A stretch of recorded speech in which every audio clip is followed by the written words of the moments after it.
Maktoum Prod. N'oubliez pas de vous abonner et activer la cloche de notification.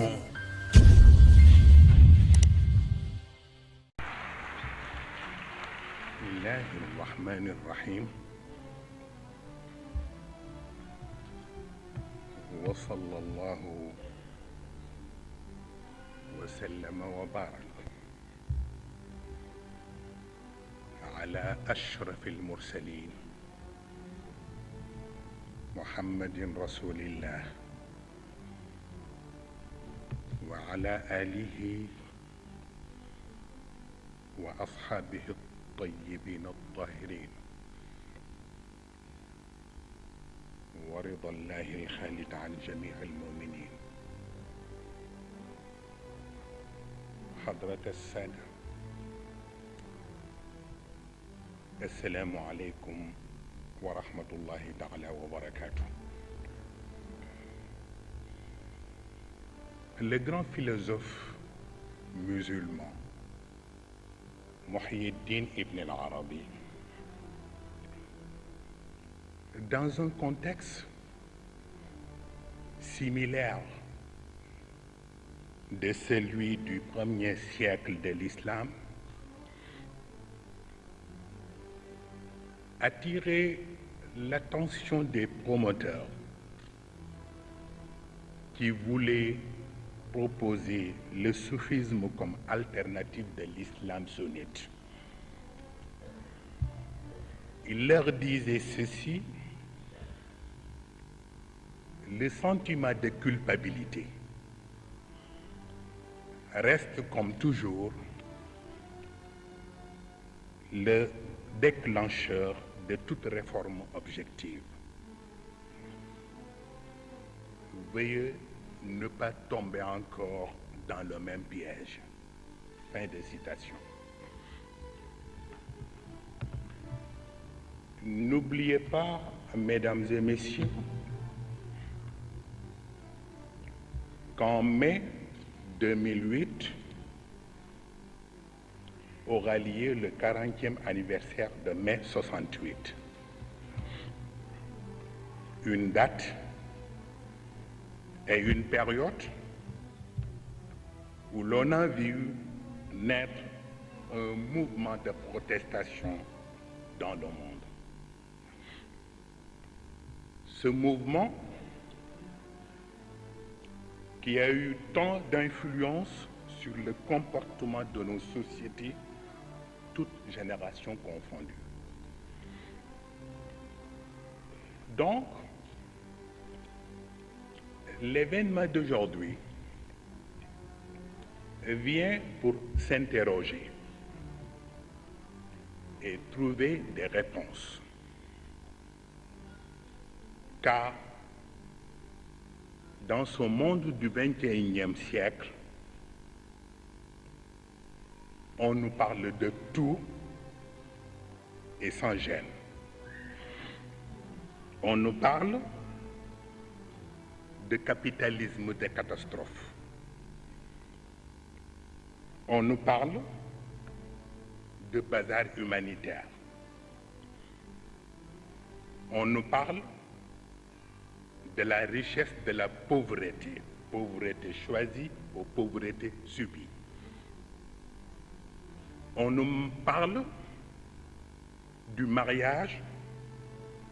en tant que défouloir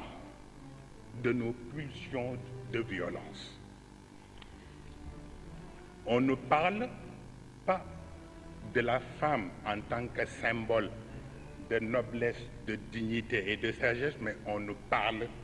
des sexes symboles, objet de tous les dérapages.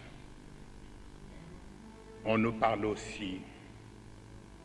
de la folie d'orgueil, qui est pire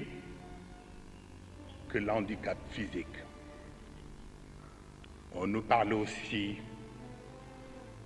des idées et des pensées instrumentalisées. On nous parle des révoltes sponsorisées. On nous parle de presse people ou bien de presse à scandale.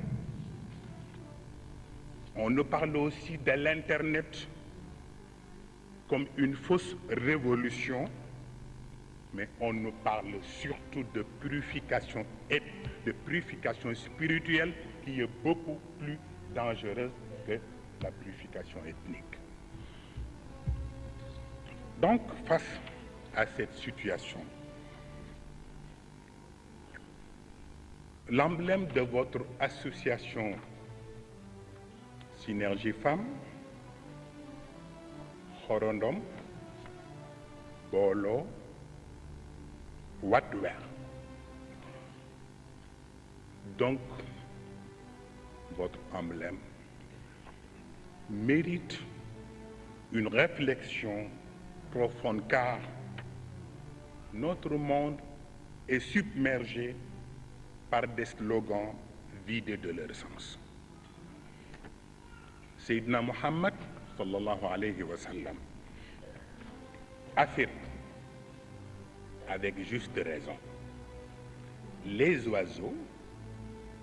et les insectes ne disposent ni de banque ni de chéquier, mais ils n'en demeurent pas moins d'excellents économistes. Et Cheikh Ahmed Tidiane Sy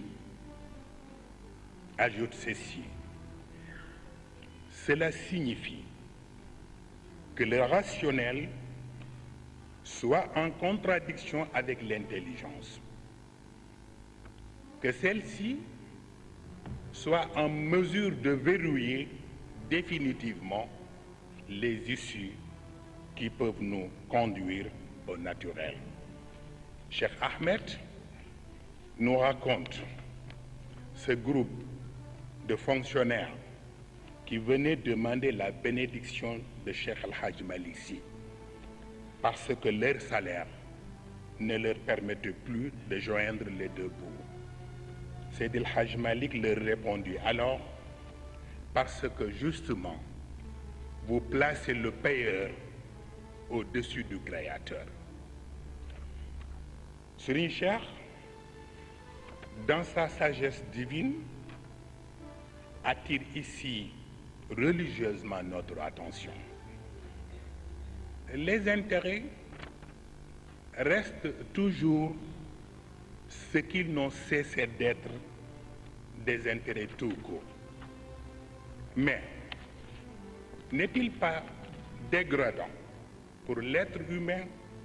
d'être moins vertueux que son environnement? Certes, il y a Seydi.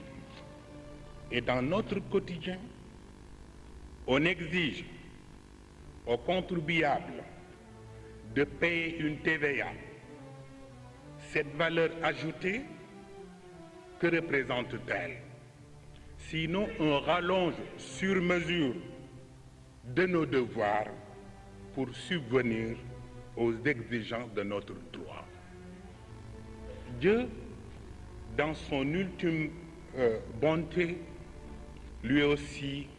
exige de nous une valeur ajoutée pour créer un certain équilibre entre nous et la nature, entre nous et notre environnement. C'est-à-dire transformer les énergies de l'espace et du temps en une synergie supplémentaire pour que l'homme ou la femme ne reste pas seulement otage de consommation abusive, mais qu'ils restent tous les deux acteurs de développement significatif. Donc, le sens de l'événement que nous venons célébrer aujourd'hui n'est pas forcément de présenter les produits de Fatima, mais il s'agit d'aller plus loin que ces producteurs de vin qui nous parlent de goût et de pouvoir. Je ne bois pas ce qui va boire mon intelligence, disait l'Avicenne.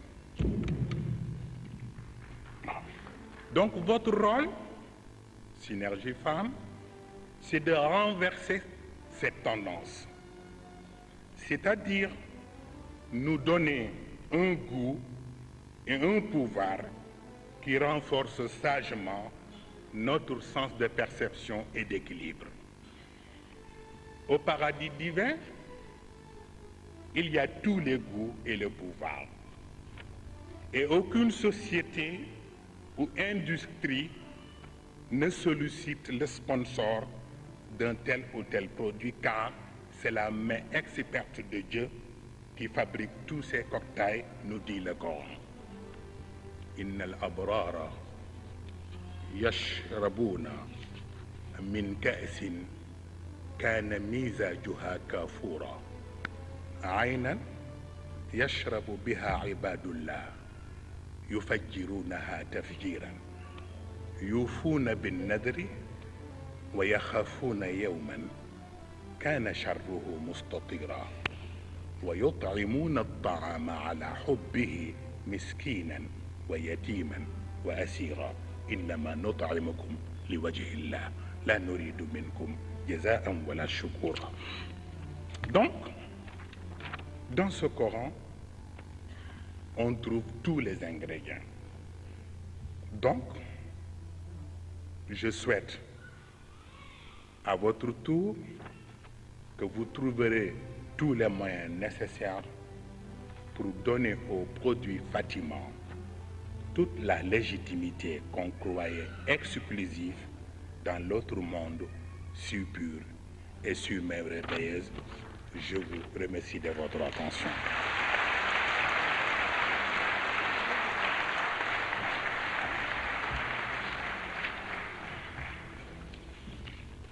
ngeen baal ma ñu ngi nuyu ñi fi teew ñëpp commencé ci kilifa yi ñu fi tudd ci gannaaw tabarkalla ministre bi waroon a présider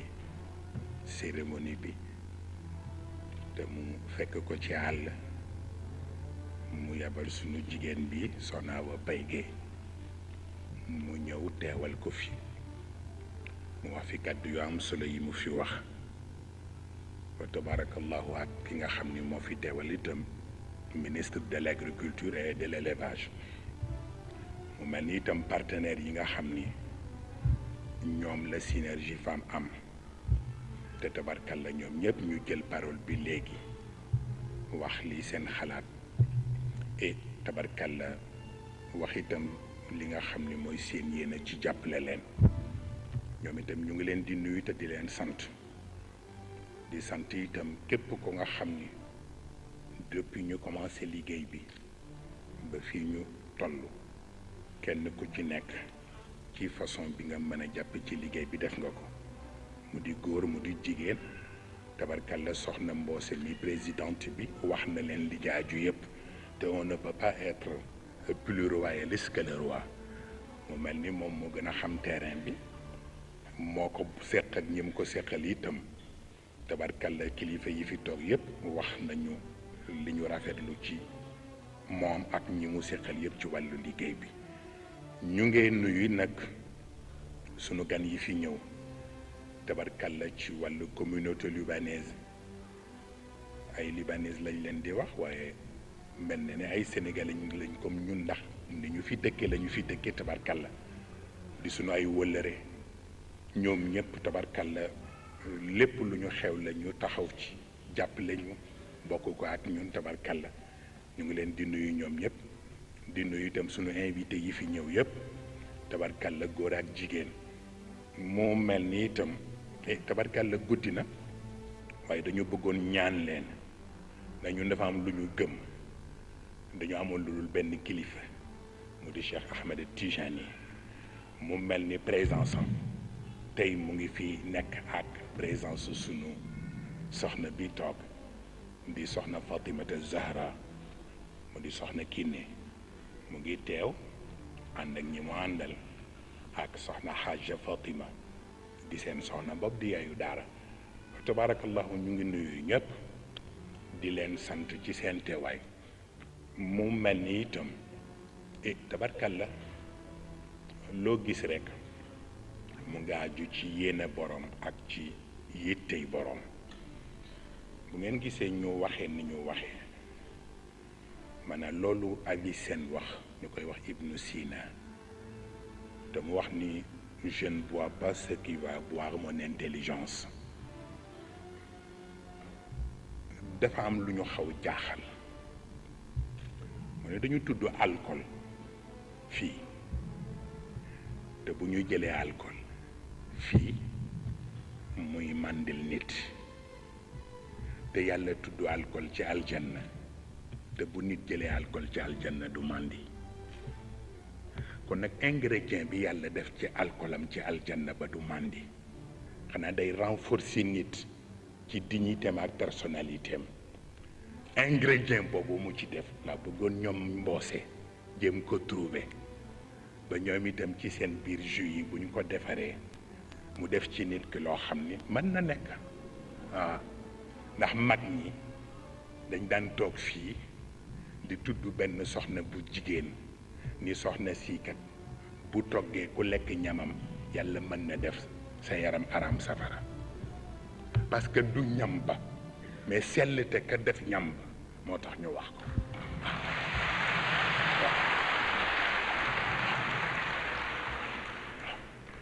mu mel ni nag tey dañu war a présenter les produits de Fatima waaye pour ñu présenter les produits de Fatima dama bëgg avant ñu ciy dem ñu bàyyi xel ni jigéen ñi nga xam ni ñooy def loolu ñoom itam produit jaamur lañu kon nag ni ñuy sonne ci seen produit yi ak coono biñ ciy daj ak soin biñ ci am noonu la borom bi ci kaw moom itam sonne ci produit bi def ci soin bu toll noonu mu mel ni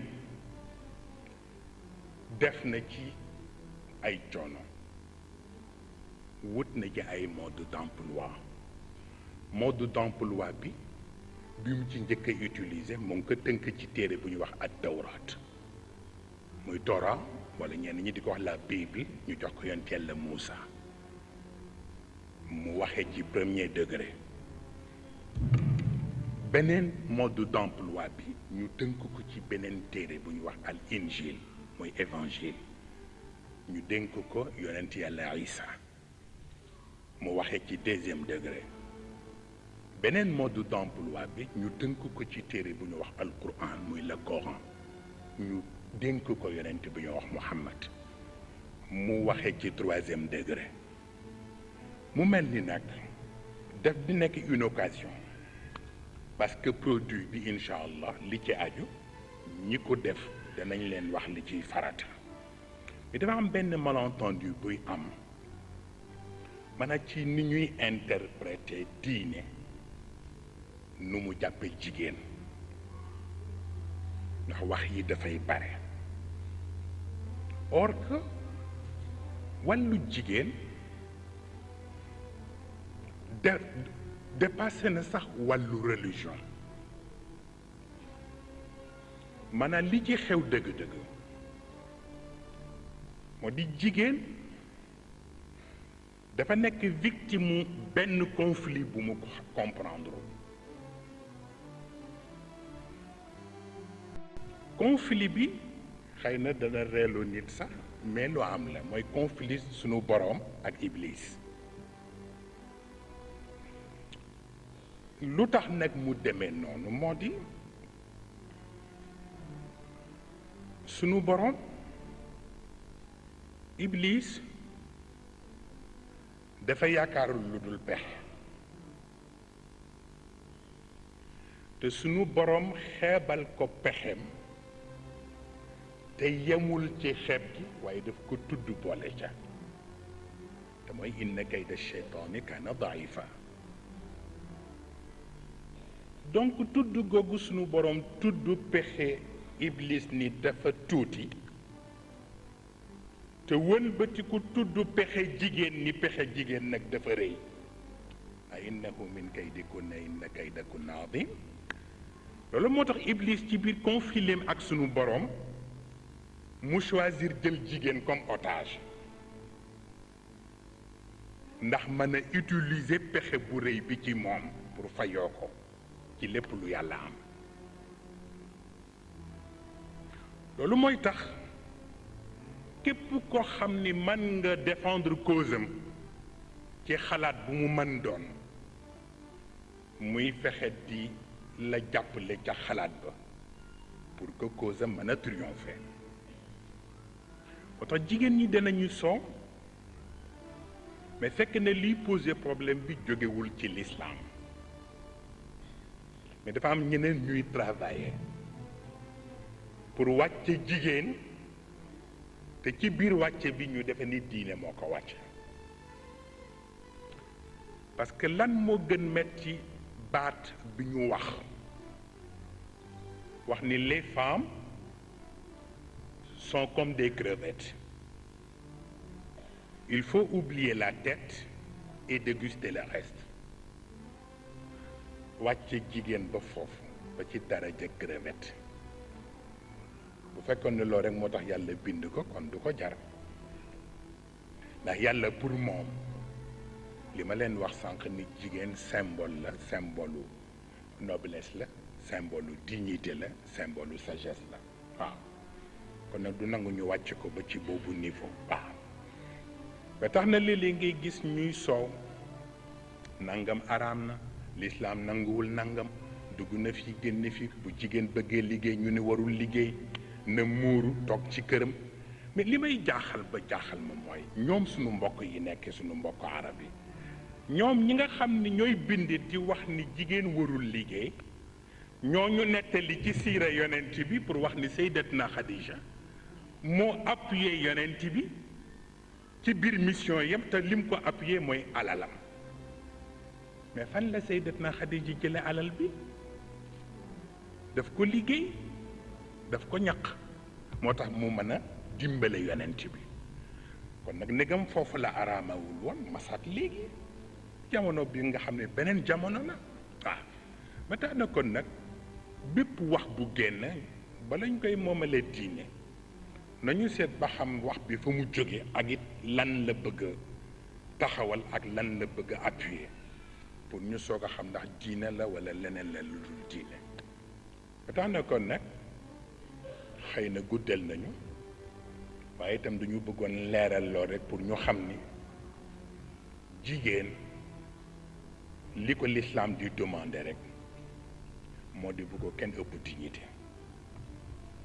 bu ko kenn yàqal personnalité am bu ko kenn it teg ci ànd bu dul bosam loolu rek moo intéressé sunu borom ba tax na ci mag ñu jëkk ñi ba ci sunu kilifa yu baax yi daan nañu war a jël une décision bu nga xam ni décision bu doy war lay doon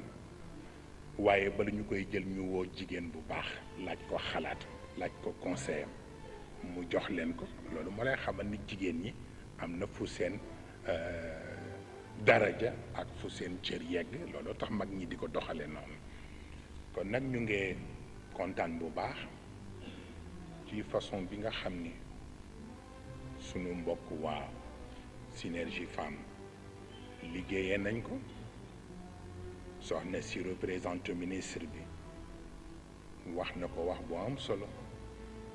mooy ko xool li xew xam ni travail de fourmi moom ngeen def te mooy boolewu leen ci coow def ngeen li ngeen war a def ba waxtu wi jot li ngeen war a génne ngeen génne ko mu mel ni nag xëy na coup d'essai la mais mën nañu wax ni coup de maître la ñu ngi leen di encourager waaye itam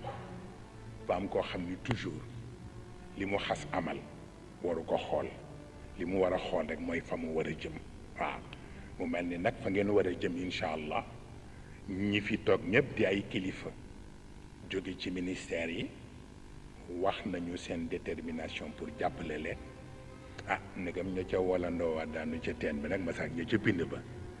kon nag ñun itam incha allah ak képp ku ñu am danañu jàpp ci liggéey bi ci façon ba mu gën a amee solo pour que ñu fexe ba gën a taxawu liggéey bi xam ngeen lu tax ci façon bi soxna Mbossé waxe léegi lu tax moo am solo dafa am benn artiste bu nekk ci réewu Afrique yi jigéen la wax nañu ni léegi mu ngi war a am si juróom ñaar fukki at te pourtant ñu bari bu ñu ko gisee dañuy defa ni fanweeri at la am maanaam ci physique am ak ni ko yàlla mayee mel na ni at yi feeñul ci moom ñu laaj ko nag lan mooy sa secret bu tax nga am loolu ba ku la xool defa ni ndaw nga te presque am nga juróom-ñaar fukki at laaj ko mu ni mësuma naan eau minérale sunu ndoxu teenu réew la mas di naan loolu moo ma may li ma am waaw je pense bien que loolu war na leen mën expliquer li nga xam ni moom la soxna Mbossé doon wax moo taxoon mag ñi ñoom ci seen façon ñu daan ko wax naan nit ku ñuul dugub ju ñuul ak ndox mu ñuul waaw waaw waaw kon nag les produits Fatima ñu ngi leen di souhaiter incha allah yéen waa Synergie yàlla may leen ngeen yegg fu ëpp seen njort te yàlla jox leen tous les moyens nécessaires pour ngeen réaliser seeni projet ci façon bu mu jariñoo ñëpp te ngeen seq kook ñi ngeen bokkal yéene yu rafet yi tabarkalla ñu ngi gën a sant ñëpp nag kenn desul wax dëgg yàlla lu rëy ci ñun la ndax woote ñi nga am ñëpp ñu wuy si la rawatina sunu mbokk yi nga xam ni tabarkalla ñu nga am seen liggéey sax mais ñoom ñëpp ñu ngi bàyyi seen liggéey tabarkalla bàyyi seen boutique bàyyi seen yëpp ñëw fii ànd ko ak ñun nekk sama ay wëllëre wax dëgg yàlla bu dee Viviane bi tabarkalla moo yor harmonie waaye bu may nuyu dafay mel ni une mustarchida bu may nuyu wax dëgg yàlla ñaari loxo la may jox bu ko nit ñi ñëwee ni ko waaw yow libanaise nga wala lan mu ne man Tiwaawan la juddoo waaw te wax na dëgg Tiwaawan la juddoo ma tax na tabarkalla yooyu tuutiwul sunu tante bi tabarkalla et yu bari yooyu soxla ci wàllu xale yi boo dikkee tabarkalla mu def ci yitte yu nga xam ni mel ni moo jur xale yi te mosu leen gis waaw tabarkalla bu dee ñoom sami ak ñi mu àndal tabarkalla papaam ak soxnaam tabarkalla c'est des frères yoo xam ni lu ma di yëkkati rek ñu jàpp ko ak man wa tabarakallahu ñu ngi leen di gërëm di leen sant sama dëkkaale bee itam ma son naa leen ko wax ci université Ramadan muy Michel mu ngi ànd ak waa këram ñoom Mimi ak ñi ci des ñëpp tabarkalla ñu ngi koy sant parce que ñoom ñëpp dañu bokk ci religion chrétienne te itam wax dëgg yàlla ku ne xam na ni période bi ñu ngi ci carême bi waaye ñu ngi bàyyi seen yëpp ñëw ànd ko ak ñu loolu itam tuutiwul mu mel ni y a autant ci ay gan ak ay invité yu fi ñëw ngir yàlla ak jëmmal barab bi ngir yàlla jëmmal xew-xew bi ngir yàlla ak sunu jëmm kon nag sunu ñi ñu am yëpp rawatina ñi ñu tudd ci kilifa yi ci wàllu gouvernement et tabarkalla ak sunu collègue bopp bi nga xam ni moo nekk le président du conseil régional de Dakar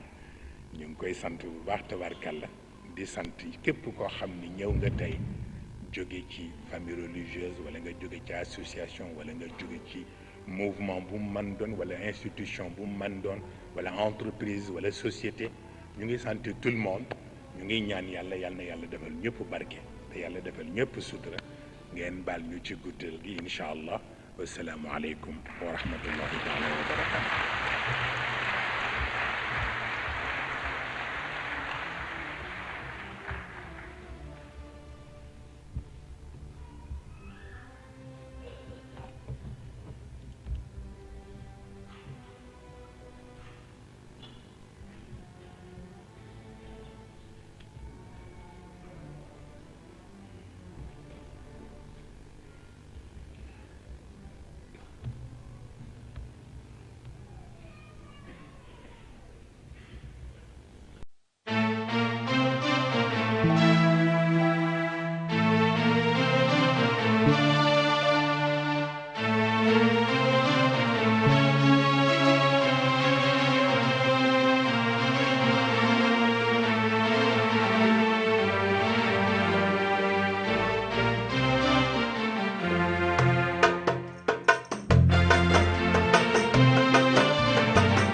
استقبلت أرضنا من سنغال فتى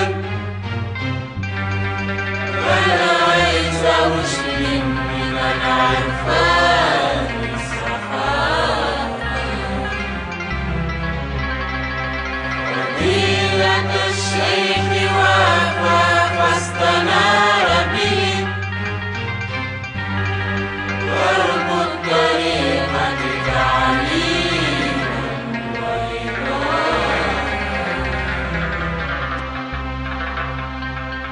محمد المصطفى مرشد العلماء للبينات تفاسيرا وشراحا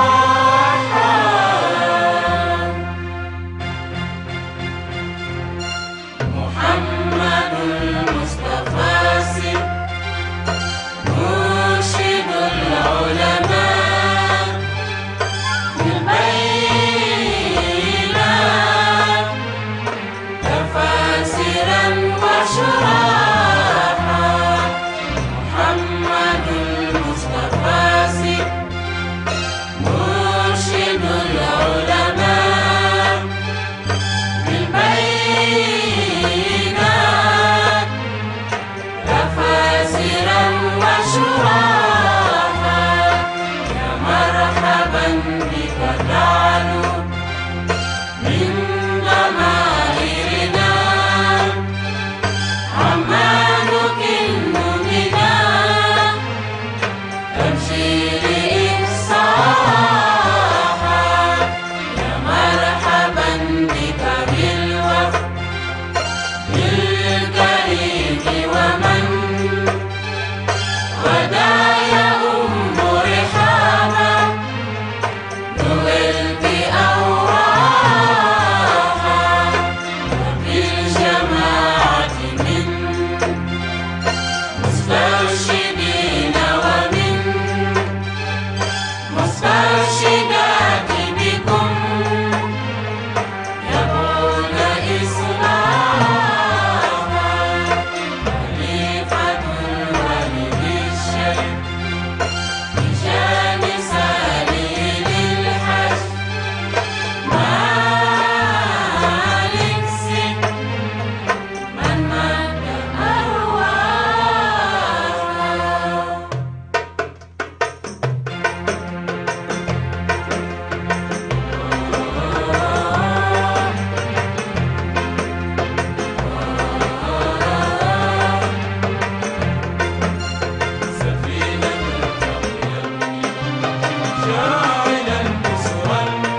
ak julli ci xayri rasul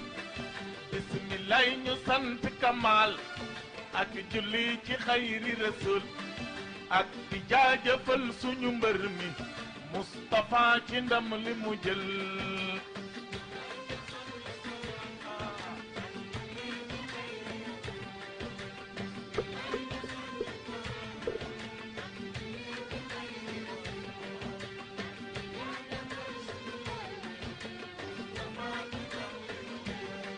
subhana man rabbuna moo ko def muy sagu Sénégal subhana man rabbuna moo ko def muy sagu Sénégal loolu tax ma fent shiar def ko muy mat wolofal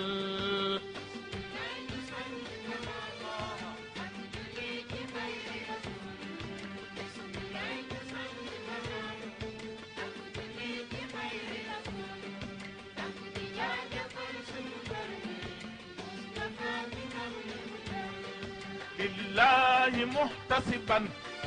ak cofeel ci seydi moral lillahi muhtasiban ak cofeel ci seydi moral ak bégal mbooloo mi ko dar Moustapha Sy moo di sëtëm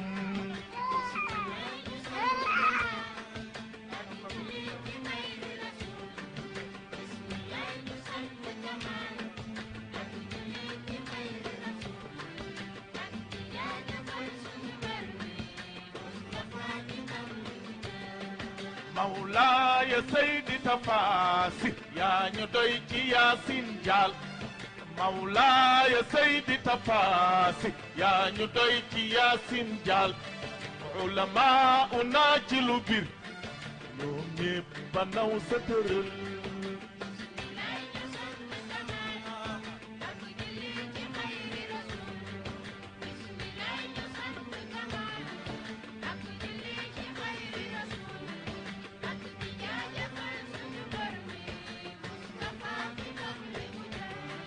Badru diini naa sunu buur bi moo la def ngay sagu Sénégal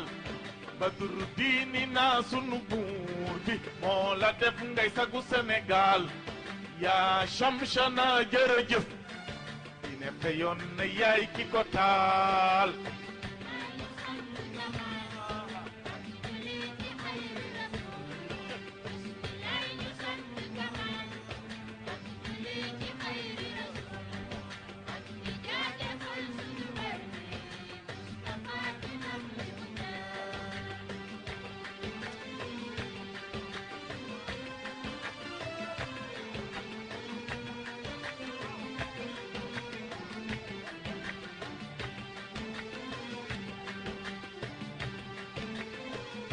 Tapha ku ne ñaan na am li nga am si ku ne ñaan na jow ci sa gaal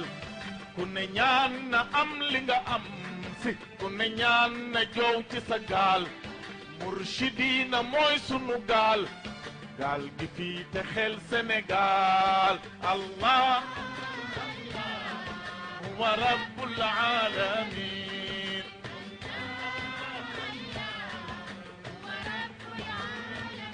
Tapha am nga diina gor nga bu wér si am nga maandu tabe nga bu wér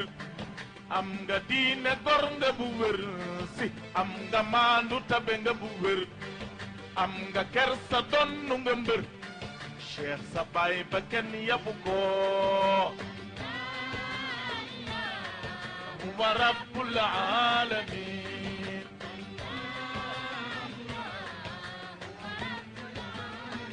Sénégal ñu ngi tuumaal mustarshidina ñu ngi jaxasoo mustarshidaati ñu ngi tuumaal mustarshidaati ñu ngi jaxasoo mustarshidina ëllëg seeni doom dana njuddu layil wàllu diine tariqa bi réew mi Allah wa rabbul alamin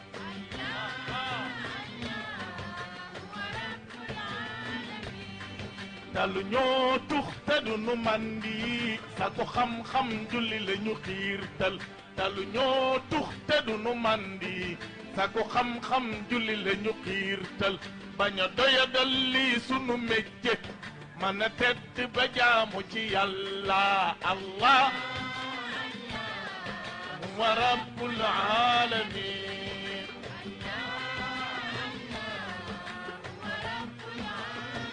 Sénégal nanu bàyyi gor si ñuy tooñ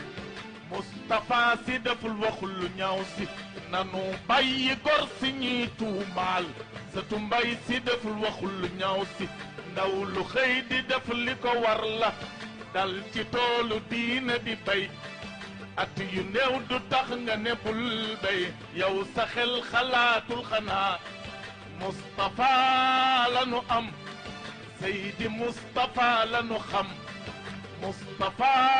la nu gëm si yal na yàlla fay la sa coono Allah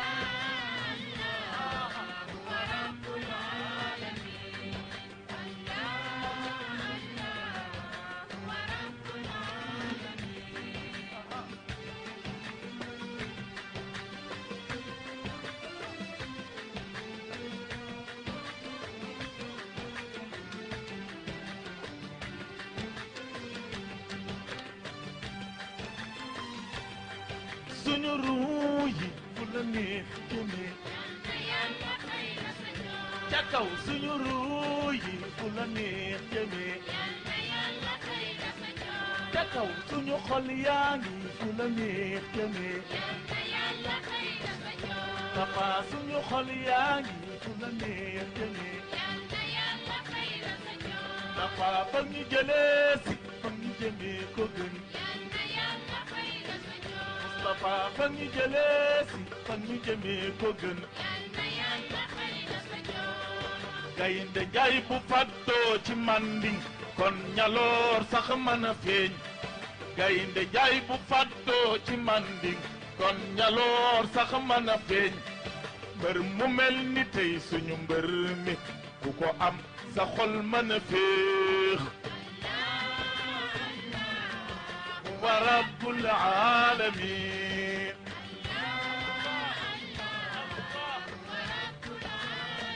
Sénégal nanu bàyyi xel ci gannaaw takkusaan ja ñépp nga teew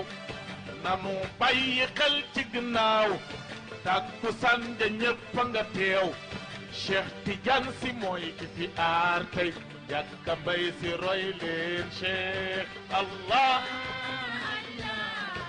wa rabbul alamin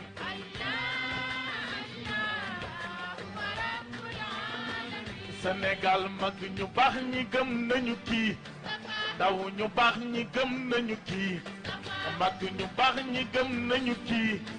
ndaw ñu baax ñi gëm nañu kii mag ñu baax ñi gëm nañu kii ndaw ñu baax ñi gëm nañu kii mag ñu baax ñi gëm nañu kii ndaw ñu baax ñi gëm nañu kii jël na baayam teg ko ci kaw def jomam ci bañ ku ko jëm jël na baayam teg ko ci kaw def jomam ci bañ ku ko jëm yéene mbay si feeñ na ci moom mook magam ju baax ci ko dar yéene mbay si feeñ na ci moom mook magam ju baax ci ko dar sampu daara kenn du ko fël le sarax de lew nañu ñun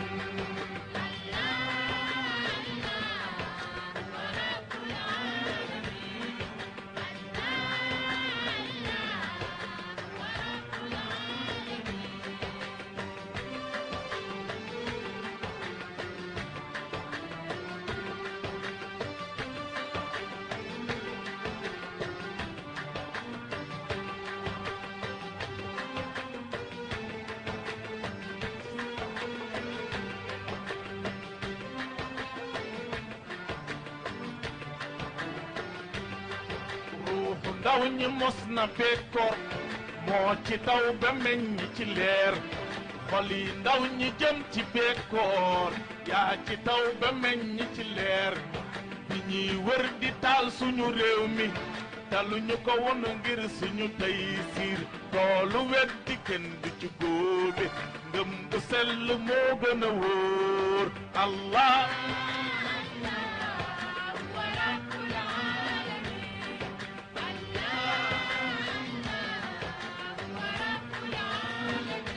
amin Moustapha Sy Malick yal na yàlla fay la sa coono Moustapha Sy Malick yal na yàlla fay la sa coono